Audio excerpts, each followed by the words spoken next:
I'm donating my entire salary away because I still think we should be paid for public service. Thanks. What'd you think about tonight's forum? The forum was excellent. I thought that this is what the city needs more of. Allows the candidates to come and speak their mind and tell what their agendas are and kind of go a little bit more in depth.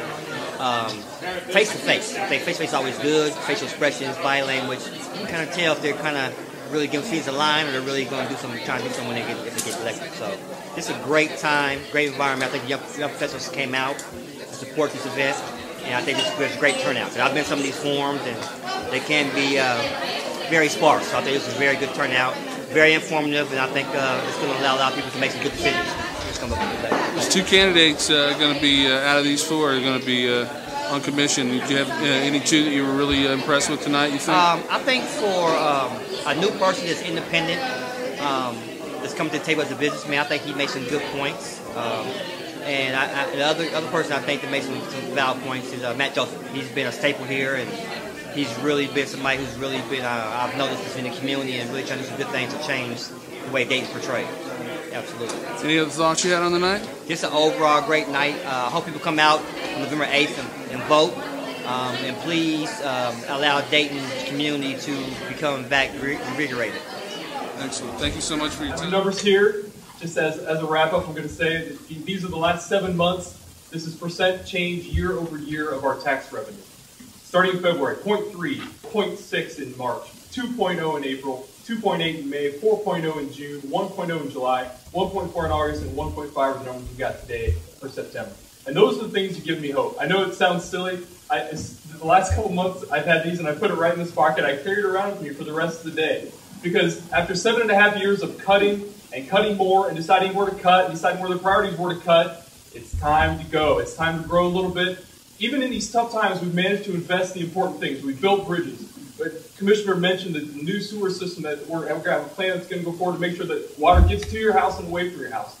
The basic stuff, the underground stuff that's getting done. We're putting money in industries that need it, the sensitive industries, the industries that are going to be our backbone in 20 years.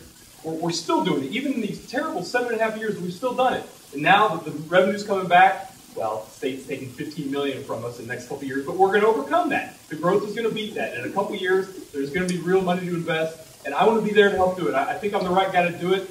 I work in the daytime on base. I work in sensors, one of the industries we're trying to attract here. I feel like I work well with my colleagues, and I want to be around for 4 years. So please vote. My name is Chris Nieport. Okay. You're a citizen of Dayton? Yep, with okay. District. Tell me what you thought about the forum tonight, who you were impressed with or not impressed with, or whatever your thoughts were. Well, I didn't know, I just moved to Dayton about 4 months ago, and I didn't know much about the candidates or the local issues, so I just wanted to inform myself and get to know who was who and what's going on so that I can make an informed decision. Anybody really impressed you tonight? Yeah, I was very impressed with the first guy whose name I don't remember, Matt Joseph. Matt Joseph, right? Okay. I took notes looking. But yeah, I was impressed with his things. Part of that's because I have a degree in engineering and I get the logistics things, so we probably think a lot alike. Okay. Anything else you'd like to add, or any other thoughts? Just, I think it's great that they're focusing on getting young adults to date. Young adults do a lot for the city, and it's nice to get some attention. Excellent. Thank you for your time. Make sure that we continue to build more connections with the base. With the big auto manufacturers gone, our biggest manufacturer, our biggest job provider is the base, the biggest single site job provider in the state. We need to continue to build better connections, whether those are because we have companies in town that are selling things the base wants to buy, whether that's because we're inviting base leadership here and we're going to the base and learning about what's happening there. It's silly for us not to have a good relationship with the base. We need to demolish at least 300 houses more. We want to fill another 2 tech town buildings with people doing basic research and applied sensors and other research. These are the kind of jobs that are going to be around for a long time. And if you're planning 20 years out, those are the sorts of things we need to invest in. I want to double the population of downtown. Again, we'll see, but I want to.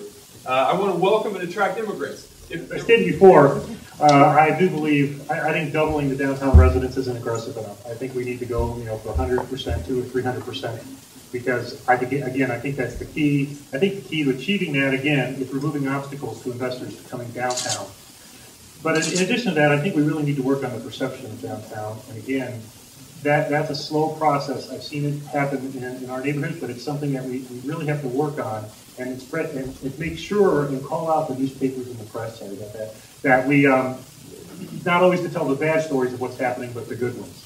The other thing I think we really have to face, and I don't want to be pessimistic here, but I think I'm trying to be realistic, and that is, with the decrease in population, I believe the city budget is going to come under tremendous pressure, even though I know Mr. Joseph said there's a slight uptick. I think in the past years we've been filling a lot of budget holes with money from the federal government and from the state. And if you follow anything, that money's gone. And so I think the single biggest thing is we have to prioritize what we want to spend on and what we can no longer afford to spend on. And I think we need to get that discussion up front and center. Thank you. Dean Lovelace, what's your plan to attract and retain companies that employ young talent in the city of Dayton? Well, if I had an opportunity, certainly to interact with a business CEO or somebody like that, I would urge them to spend some money. The business profits are up in this town.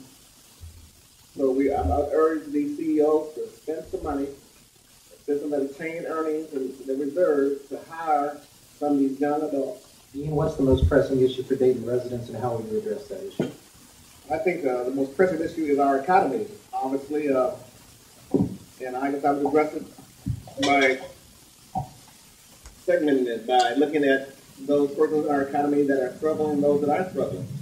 I, in fact, have spent time the last 11 years, at least the last 20 years, addressing those folks that are making less than $30,000 a year with the Earned Income Tax Credit program that we have inside the city of Dayton, where we have free tax preparation services for people making less than $30,000. And if they apply for the Earned Income Tax Credit, they in fact can get $3,000 to $5,000 back that will be added to their basic salary, and that would include their quality of life. That's really the work I've been doing and will continue to work on that. Mark, what's the most pressing issue for Dayton residents and how will you address that? I think the most pressing issue is really the state of our residential housing stock. I mean, if you just look around, we have too many boarded up, and when you have boarded up homes, that creates additional problems. We have to work aggressively to try to tear down as many as we can, and we also have to work with the banks. The one thing the banks don't want to be is homeowners. They don't want to foreclose. They don't want to have a lot of housing stock because they don't know what to do with it. And as a city, we should take this opportunity, like the county is, to try to acquire as many of those properties as we can and bank them for the future. Take down as many of the ones that are causing problems, because what we have is a set of deteriorating neighborhoods, and we need to stabilize that, because without that, we will have more risk, or what will happen is we'll have more flight of residents out of. What's the most pressing issue for Dayton residents and how will you address that issue? Jobs, and jobs. I will be relentless in working with entrepreneurs, coming up with business concepts, ideas from scratch. I'm going to work with the existing companies to strengthen those companies so that they can spin off companies. And yes, I'm going to start a dialogue with the national companies. Folks, we got to go out and get the bacon. And by that, I mean we have to start a dialogue with these companies and find out what's going to work.